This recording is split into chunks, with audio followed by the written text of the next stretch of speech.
আসসালামু আলাইকুম। আমি আজকে ইলিশ মাছের মাথা ভর্তা করব, চলুন দেখে নিই।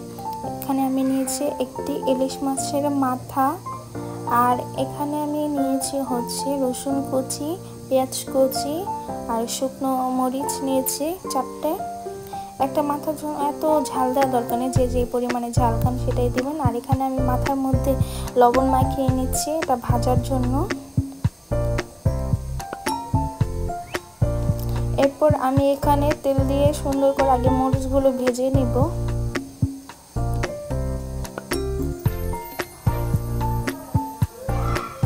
সুন্দর মতো নাড়াচাড়া দিয়ে মরিচগুলো ভেজে নেব। মরিচগুলো আগে না ভাজলে পরবর্তীতে সুন্দর মতো ভাজা হবে না, এর জন্য আমি আগেই ভেজে নিচ্ছি মরিচগুলো।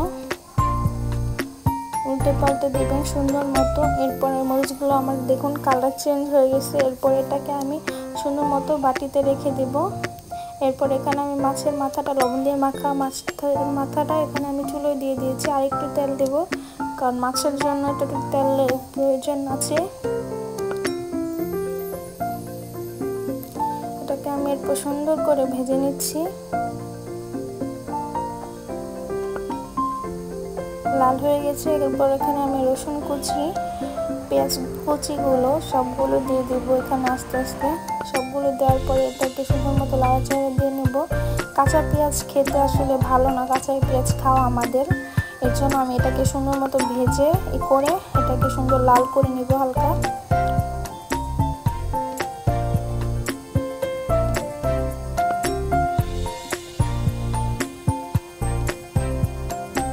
এরপর দেখুন এখানে এটা লাল হয়ে গেছে। এরপর আমি মাছটাকে উঠে সুন্দর আমার পাতার মধ্যে রেখে দিলাম। এরপর এটা আসলে হাতে বানানো ভর্তাটা, হাতের ভর্তাটা বেশ মজাদার হয়। এরপর এখানে দেখুন আমি পাতার মধ্যে শুকনো মরিচ নিয়ে নিয়েছি আর লবণ নিয়ে নেব এটাকে সুন্দর মতো বাটার জন্য।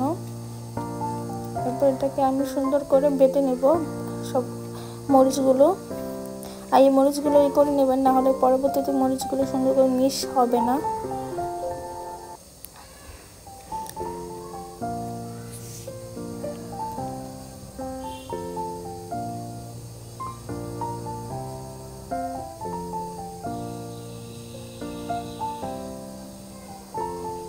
এরপর আমি পেঁয়াজগুলো নিয়ে নিয়েছি এখানে বাটার জন্য।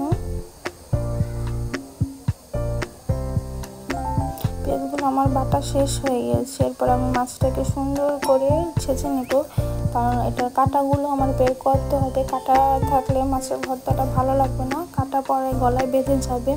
এর জন্য আমি কাঁটাগুলো সব বেছে ফেলে দেব।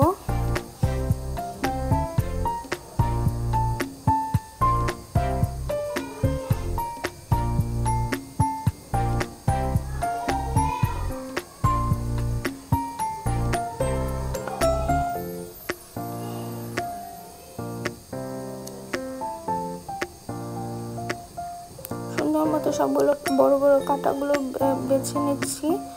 আপনারাও বেছে নেবেন যদি আপনারা বানান, বাসায় ট্রাই করেন। সব বাঙালির ভর্তা পছন্দ, এর জন্য আমি আজকে বানালাম। এরপর মাছের মাথাটা সুন্দর করে আবার বেটে নেব।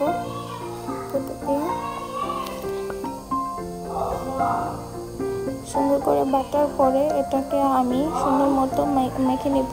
আগে পেঁয়াজ বাটা, মরিচ বাটার সাথে মাছটাকে মেখে নেওয়ার পরে দেখুন এটার কনসিস্টেন্সিটা কি সুন্দর লাগছে ভর্তাটা দেখতে। এটা খেতেও মজাদার হবে, আপনারা ট্রাই করতে পারেন। এটা মিক্স করে নিই, কারণ এটা একটু দানা দানা থাকলে এটা ভালো লাগে, পেঁয়াজ থাকলে দেখুন কি সুন্দর।